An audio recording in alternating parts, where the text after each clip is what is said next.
Bonjour ou bonsoir, tout dépend à l'heure à laquelle vous me regardez. Alors aujourd'hui, j'avais envie de vous parler d'un texte, d'un livre que j'ai depuis un certain temps. Je ne sais pas si vous voyez. Hein, il s'agit de « Il y a du bon dans les mauvais jours, toutes les clés pour être heureux, même dans les moments difficiles » aux éditions Larousse. Et c'est écrit par Evelyne Elminck, rédactrice en chef de Happiness. Alors, dans ce livre, j'ai choisi un des paragraphes, peut-être pas le plus facile, mais ça existe et nous sommes tous concernés à un moment donné ou à un autre. Alors, il s'agit d'accepter la souffrance. Je vais vous lire, le texte n'est pas trop long, mais quand même, il est très intéressant à comprendre et peut-être que ça va vous inspirer. Donc, accepter la souffrance, quand il faut attendre que la tempête passe pour en cueillir les fruits dans son âme. Parfois, un mauvais jour vous tombe dessus comme un ciel qui se déchaîne brutalement avec son lot de tonnerre et d'éclairs. La vie peut soudain faire mal, de façon presque insoutenable. J'ai déjà eu, dans des moments douloureux, l'envie furieuse que la terre se fende en deux et m'engloutisse, pour en finir au plus vite. Pour ces moments, j'ai un mantra tout simple qui tient en 5 mots, « Just sit with the pain », que l'on peut traduire par « asseyez-vous juste avec la souffrance ». C'est-à-dire attendez que ça passe, comme par mauvais temps, quand vous ne pouvez aller nulle part, comme si vous étiez noyé par vos propres émotions. Continuez à respirer et ressentir, c'est tout.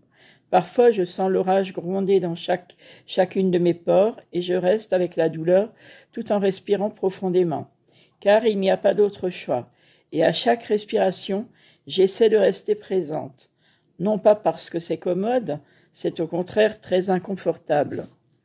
L'exercice n'est guère agréable, mais il est utile et salutaire. Car si je ne le fais pas, je sais que je le regretterai. Anesthésier la souffrance ou la dissimuler n'avance à rien. Garder cachée une douleur récente revient à cacher du poisson frais. Pardon. On découvre tôt ou tard que c'était une mauvaise idée, car ils se mettent à sentir mauvais. Rester en l'état est parfois la chose qu'il vous reste à faire quand vous traversez un mauvais jour. Vous en êtes ensuite débarrassé. Récemment, je me suis senti submergé par une vague de colère et d'embarras, un des cocktails émotionnels que j'aime le moins. J'étais comme foudroyé, le corps en feu, mes joues étaient brûlantes et j'avais l'impression que de la lave en fusion coulait dans ma poitrine. Et puis je suis allée faire la vaisselle, c'est ce que je fais souvent d'ailleurs, quand ça va pas, et là les idées fusent, pour faire passer un peu le temps. Et croyez-moi que dans ces cas-là, quand on fait la vaisselle ou on passe l'aspirateur, je peux vous garantir que ça détend, ça soulage. Alors les mains pleines de mousse honteuse, que faire d'autre? C'est bel et bien là. Attendre que la tempête passe signifie laisser les émotions faire leur travail et à force, j'ai appris que je pouvais compter là-dessus. Il arrive un moment où la douleur s'estompe, tout comme la pluie s'éloigne et que la neige fond. Le gros de la tempête passe, la pluie et le vent se calment. Vous remarquez soudain que ça s'éclaircit et devient plus sûr. Certes, quelques tuiles se sont envolées et des branches sont tombées, mais la maison et l'arbre sont toujours debout. Viendra le temps de décider de la suite à donner à tout ça, mais le pire est derrière vous. Alors sachez qu'il y aura toujours des tempêtes dans la vie, il y aura toujours des épreuves, des défis à surmonter, il y aura toujours des choses qui ne vous conviendront pas, mais des fois il faut lâcher du lest, il faut prendre du recul avec ces événements, il faut vous occuper de vous et vous êtes la personne la plus importante. Le reste s'estompera avec le temps et les choses se remettront en place petit à petit. En tout cas, c'est ce que je vous souhaite de tout cœur.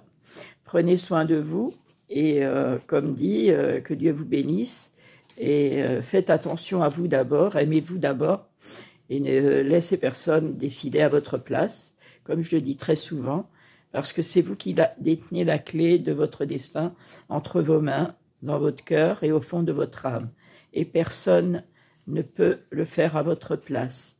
À bientôt, je vous aime, je vous souhaite le meilleur à venir. Que Dieu vous bénisse et vous garde. Et bonne soirée ou bonne journée. Voilà. en espérant que ce message sera inspirant pour vous. À très bientôt et merci pour vos messages, merci pour vos abonnements, merci pour tout. Je vous aime, je vous embrasse. À bientôt.